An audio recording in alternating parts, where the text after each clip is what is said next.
I'm your #1 fan. I'm your #1 fan. 5 words that still send a chill down your spine decades later. 5 words that turned Kathy Bates into an icon and made us all question whether fame was worth the price. This isn't what happened last week. Have you all got amnesia? They just cheated us. This isn't fair. He didn't get out of the cock-a-doodie car.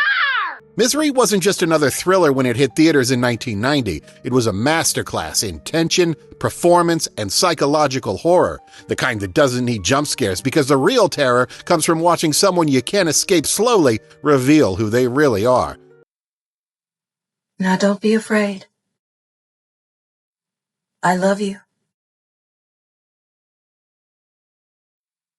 I love you too. But here's the thing, if you first watched the movie as a kid sneaking horror films you were too young for, you only got half the story. The hobbling scene shocked you. Annie scared you. The ending relieved you. Rewatching it as an adult, you see the genius hiding in plain sight. Annie, please! Today we're heading back to that snowed-in cabin to uncover 15 details you missed. The small touches, dark humor, and brilliant character work that makes this film timeless. So check that no one has cut the phone lines and let's dive in. I put 2 bullets in my gun. 1 for you and 1 for me. Paul's ritual writing scene hits different now. That opening scene of Paul finishing his novel, as kids it just feels like setup, but watch it now and you see a whole ritual. Same old briefcase, single cigarette, 1 glass of champagne, only after he types, the end. It's his way of controlling chaos. 1 book, 1 ritual, 1 moment where his life makes sense.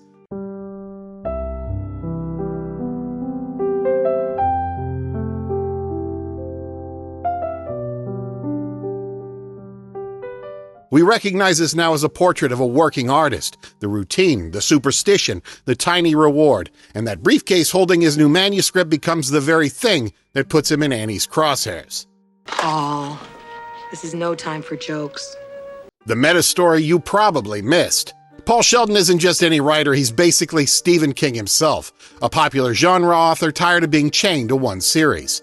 Annie is that possessive audience that wants him to write the same thing forever. Yeah, the worst case, I wrote a book called The Stand, a mutating flu virus, and any similarities to what's going on now are just too close for comfort. But when Annie screams about the manuscript not being a dumping ground for that foul language, it's King poking fun at people who complained about his darker work. You can feel that tug-of-war between fan expectations and an artist wanting to grow.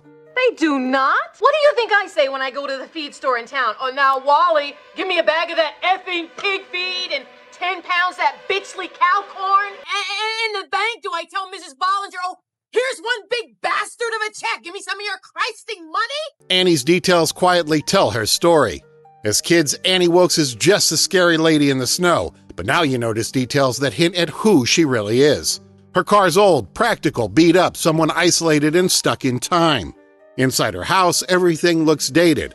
Her clothes are modest, heavy, colorless. I love you, Paul. I'm gonna put on my Liberace records. Those touches make her feel less like a movie monster and more like a very real, very lonely person. And that's what makes her so unsettling. There, I said it. The #1 fan line gets darker. As kids, that line was just creepy. As adults, it's a warning label. #1 fan and all. Annie says it with sweet enthusiasm and total certainty before Paul even knows who she is. It's the fantasy every creator has, and the nightmare. A fan who loves you so much they decide they own you. She repeats it as different tones throughout, sometimes playful, sometimes threatening. Same words, more unhinged every time. My little ceramic penguin in the study always faces due south. The sheriff's marriage is a secret heart. Every rewatch, Sheriff Buster and his wife Virginia steal more of the movie. As kids, they were just side characters, but now their banter is one of the most human parts of the film. They flirt, bicker, genuinely care about each other. Their scenes add warmth and humor but raise the stakes. When Buster walks into Annie's house, you don't just fear for him, you feel for the person who's going to lose him. Oh, my. I'm sorry, I didn't mean to startle you, but you didn't give me a chance to knock. I guess you can tell from my reaction I'm not all that used to visitors out here. What can I do for you? Well, I was wondering, do you happen to know anything about Paul Sheldon? What do you want to know? Well, anything you could tell me might help.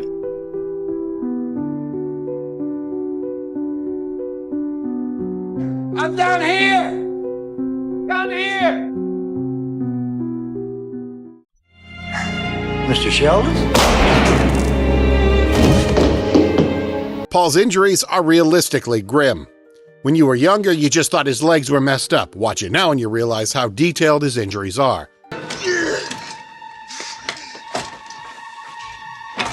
The swelling, bruising, limited mobility, how excruciating even small movements are. He keeps checking his legs, wincing, dragging himself in a way that looks painfully authentic. Eddie, please!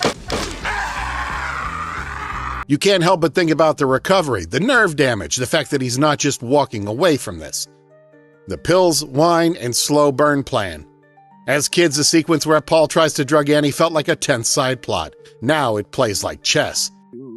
Did you study decorating, or do you just have a flair? Oh, you. I just pick things up over the years. Well, certainly says you. Listen, if you can't find any, it's okay. I just thought it'd be nice. Will this do? It's perfect. Oh, Paul, I get goosebumps every time I think about it. You see how carefully he removes the medicine, saves each capsule, how many times he almost gets caught. When he crushes the pills into her wine, the dinner scene turns into an anxiety attack. And then she knocks over the glass. The film weaponizes slow planning and obliterates it in one clumsy second. I get goosebumps every time I think about it. Oh, I ruined your beautiful toast. The penguin that gives Annie away. One of the smartest clues is so simple you might have forgotten it. The penguin. When Paul explores the house, he picks up a small ceramic penguin, examines it, puts it back, but he accidentally turns it the wrong way. Later, when Annie explodes, that penguin is one of the hints. Classic mystery trick. One tiny object slightly out of place, proving everything. You've been out of your room. Oh, I haven't. Paul, my little ceramic penguin in the study always faces due south. I don't know what you're talking about. The newspaper clippings are chilling. As a kid, the shot of Annie's scrapbook is just, okay, she's bad news. As an adult, you realize how chilling it really is. Her story as a nurse, deaths of infants, mysterious hospital incidents, her court case, the headlines, photos, the careful way she saved everything, like a trophy wall. Quiet commentary on how someone this dangerous slipped through the system. No jump scares, just paper evidence of horror neatly glued into a scrapbook. The typewriter is both tool and weapon. Watch it now and the typewriter's weight becomes almost iconic. Keys stick, letters fall out. Paul wrestles with it, just like he's wrestling with Annie's demands. The same typewriter later becomes a literal weapon. Pound clunker on account of its missing an N. I told the sales lady N was one of the letters in my favorite writer's name. Perfect symbol, the thing that gave him success and trapped him with fans like Annie, is also what he uses to fight his way out.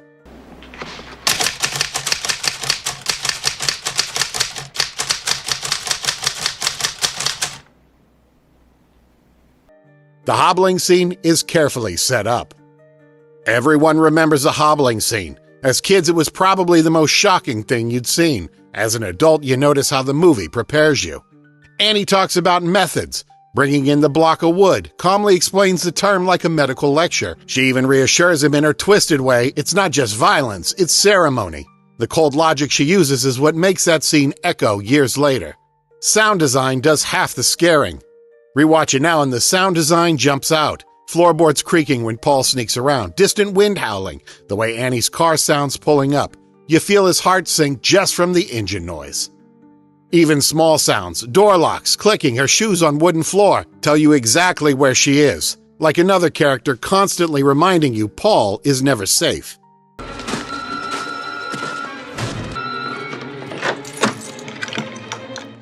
The fire means more when you're grown. As a kid, the burning manuscript is just dramatic. As an adult, it's strangely emotional. Paul sets fire to the only copy of the book he worked so hard on, the one supposed to free him. He destroys it on purpose just to lure Annie in and end this. For grown-up eyes, it's about more than survival. It's sacrificing your work, your big plan, just to stay alive. Sometimes escaping means letting go of what you thought would define you. The restaurant scene reframes everything. The final restaurant scene might have felt like a simple epilogue when you were younger. Now it's a whole second layer. Paul's agent congratulates him. The world looks normal, but he's not the same.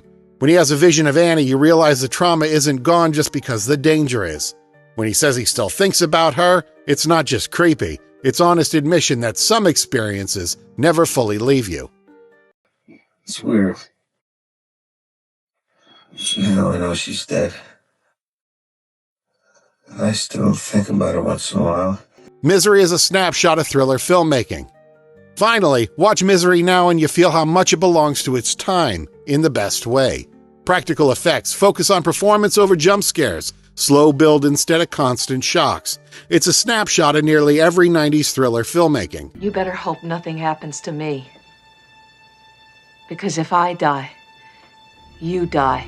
No smartphones, no internet, just isolation, snow, and a typewriter. Misery reminds us when cinema trusted its audience with complexity, silence, and two incredible performances. Catch this.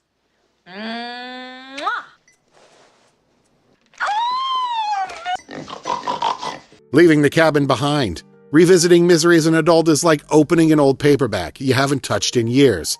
You remember the big moments, but all the small details hit differently.